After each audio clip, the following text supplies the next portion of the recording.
And those who knew Elias Ruiz are painting a different picture from the suicidal teen that police saw Sunday afternoon. Friends and mentors say he was a young man with teenage struggles, but a man who was committed to change and one who was banking on a future.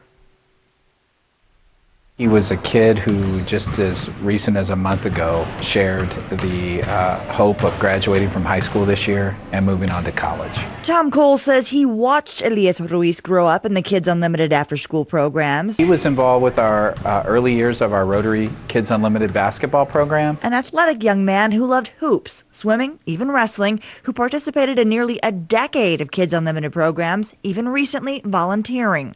Recently, he helped to do some community service hours in developing our kitchen in the back, our food program called Food for Thought. That's why the director of the youth program says he was shocked and saddened to hear Sunday's news that one of Kids Unlimited's own was killed in an officer-involved shooting at this Pennsylvania home. Medford police say they responded to what they thought was a disturbance call. An upset Ruiz had locked himself in the house, his mother and brother outside.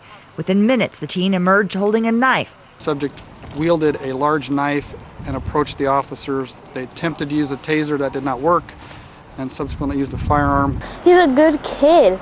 He wouldn't do something like that. Ruth Picelo Rosales says her best friend Elias was dealing with some familial issues, but she says he was always kind and caring. He used to walk me home after school. And friends of the family who left candles and photos at a makeshift memorial remember an upstanding kid. Elias, he didn't drink, he didn't do no drugs. But the teen did have a few prior run-ins with the law, including urinating in public and an assault charge for getting into a fight.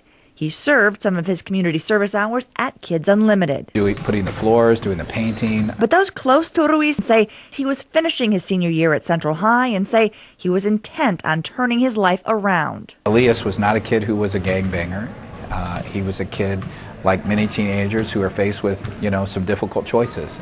Like many adults that go through times in their life where they make poor choices, he was a kid who was committed to making some right choices.